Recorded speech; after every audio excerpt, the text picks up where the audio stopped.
Hello friends, welcome to அழகு சமையல் அனுபவ சமையல். இன்றைக்கி நம்ம சேனலில் ப்ளம் கேக் எப்படி பண்ணுறதுன்னு பார்க்கலாம்.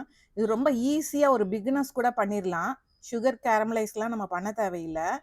வாங்க இது எப்படி பண்ணுறதுன்னு பார்த்துடலாம். ரொம்ப டேஸ்டியாக இருக்கும், ரொம்ப யம்மியாக இருக்கும். ட்ரை பண்ணி பாருங்கள்.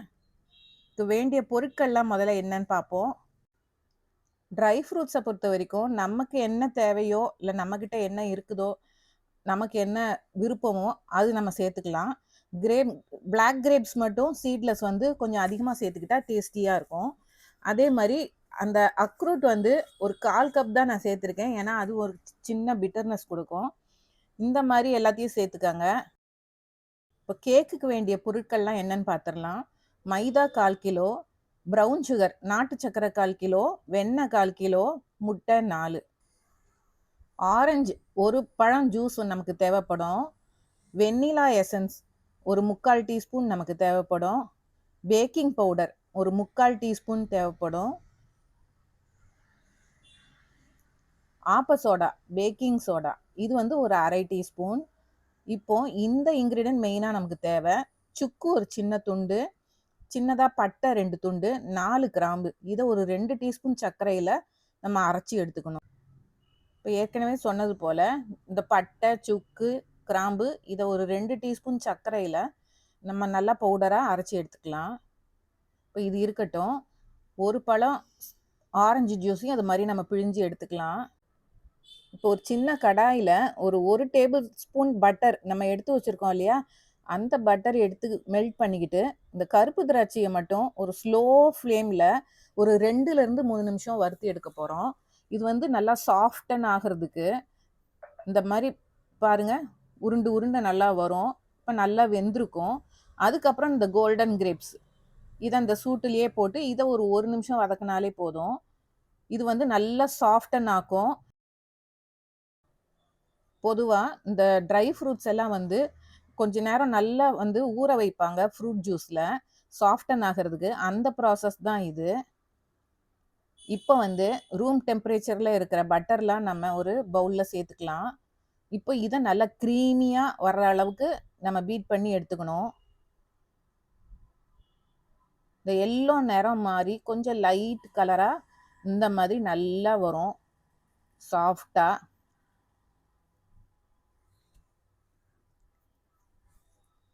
இப்போ இதில் இந்த ப்ரௌன் சுகர் நம்ம எடுத்து வச்சோம் இல்லையா, 1/4 கிலோ வெண்ணெயில் 1/4 கிலோ ப்ரௌன் சுகர், இதையும் நல்லா கரையிற வரைக்கும் நம்ம அடிக்கணும். இதே நம்ம ஹேண்ட் பீட்டர்லேயும் அடிக்கலாம், கையில் வந்து விஸ்க் வச்சும் அடிக்கலாம். அது கொஞ்சம் டைம் எடுக்கும். நமக்கு இந்த மாதிரி பீட்டர்னால் சீக்கிரமாக ஆகிடும். பாருங்கள், எல்லாம் நல்லா கரைஞ்சி நல்லா சேர்ந்துருச்சு. நர நரன்னு இருக்கக்கூடாது. நீங்கள் வெண்ணெயை தொட்டு பார்த்தீங்கன்னா வெண்ணெயோட வெண்ணெயாக அதுவும் கரைஞ்சிருக்கணும். இப்போ இதுக்கு வந்து 4 முட்டை எடுத்தோம் இல்லையா, ஒரு முட்டையாக நம்ம உள்ளே போட்டு பீட் பண்ணலாம். முட்டை கெட்டு போகாமல் இருக்குதான்னு பார்க்குறதுக்கு நமக்கு உதவியாக இருக்கும். மேலும் சர்க்கரையும் இன்னும் கொஞ்சம் பீட் பண்ணோன்னா நல்லா இப்படி எடுத்து விட்டு நல்லா பீட் பண்ணுங்கள். அப்போ சைட்லலாம் அந்த சர்க்கரை கரையாமல் ஒட்டி இருந்தால் அதுவும் சேர்ந்து எல்லாம் கரைஞ்சிரும். இப்படி 4 முட்டையும் தனித்தனியாக உடச்சி ஊற்றி நம்ம கரைய வச்சா நல்லா சீக்கிரமாக கரைஞ்சிரும்.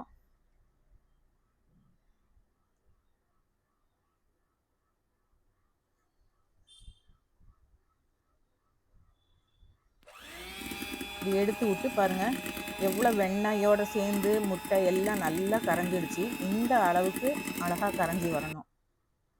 இப்போது நம்ம மைதா மாவை உள்ளே சேர்த்துடலாம். இப்போ இது கூடயே நம்ம அரைச்சி வச்சுருக்கிற சுக்கு பட்டை கிராம்பு பவுடரையும் உள்ளே சேர்த்துக்கலாம். இப்போ இது கூட ஒரு 3/4 டீஸ்பூன் பேக்கிங் பவுடர் எடுத்திருக்கேன், ஒரு 1/4 டீஸ்பூன் ஆப்ப சோடா, ஒரு டீஸ்பூன் தூள் உப்பு. இது எல்லாத்தையும் நம்ம நல்லா சலிச்சு எடுத்துக்கலாம். நம்ம சுக்குலாம் அரைச்சோம் இல்லையா, அதோடைய தும்பாலாம் வரும். அதை நம்ம வெளியில் எடுத்துடலாம். நல்லா ஜலிச்சுக்கிட்டு நல்லா அழுத்தம் கொடுத்து நல்லா இந்த மாதிரி ஜலிச்சுக்கிட்டு மீதி இருக்கிற அந்த திப்பியெல்லாம் நம்ம எடுத்துடலாம், தேவையில்லை. நம்ம வச்சுருக்கிற மைதா மாவு ஒரு 2 பகுதியாக நம்ம பிரித்து வச்சுருக்கோம். இது வந்து ஃபஸ்ட்டு பகுதியே நம்ம வந்து கட் அண்ட் ஃபோல்டு மெத்தடில் ஒரே டைரெக்ஷனில் நம்ம கலக்கணும். அப்போ தான் கட்டி தட்டாமல் இருக்கும். இதை ஃபஸ்ட்டு வந்து ஒரு கலந்துக்கலாம். அப்போ தான் நமக்கு ஈஸியாக இருக்கும்.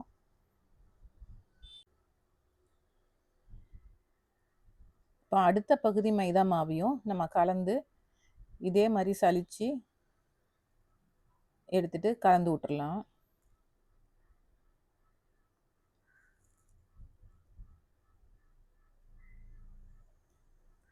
அதே மாதிரி கட் அண்ட் ஃபுல் மெத்தடில் ஒரே டைரெக்ஷனில் ரவுண்ட் ஷேப்பில் நம்ம கொடுத்து இந்த பாருங்கள் இந்த மாதிரி நல்லா மிக்ஸ் பண்ணிக்கணும்.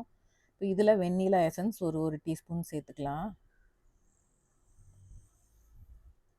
வெண்ணிலா எசன்ஸ் சேர்த்தா நல்லா வாசமாக நல்லாயிருக்கும். இப்போ பாருங்கள் நல்லா கலந்தாச்சு. இப்போ வந்து ட்ரை ஃப்ரூட்ஸ் எல்லாத்தையும் நம்ம ஒரு பவுலில் சேர்த்துக்கிட்டு ஒரு 2 டீஸ்பூன் மைதா மாவு அதில் சேர்த்து நம்ம கலந்துக்கணும். எல்லாம் இந்த ட்ரை ஃப்ரூட்ஸில் வந்து ஒரு கோட்டார மாதிரி சேர்த்துக்கணும். இந்த மாதிரி கலந்துக்கிறது எதுக்காகன்னா, அப்போ தான் ட்ரை ஃப்ரூட்ஸ் எல்லாமே மாவில் கீழே போய் ஃபில்டர் ஆகி சேர்ந்து இருக்காது. போட்ட இடத்துலையே அப்படியே நிற்கும். நம்ம கலந்ததுக்கப்புறம் நம்ம பேக் பண்ணி எடுத்து வரைச்ச பார்த்தா எல்லா இடத்துலையும் ஈவனாக ஸ்ப்ரெட் ஆகிருக்கும். அதுக்காக தான் இந்த மெத்தட் நம்ம ஃபாலோ பண்ணுறோம்.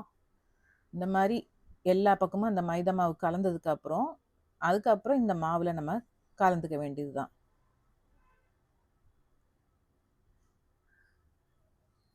ஜென்டிலாக அந்த மாதிரி கலந்து விட்டுக்காங்க.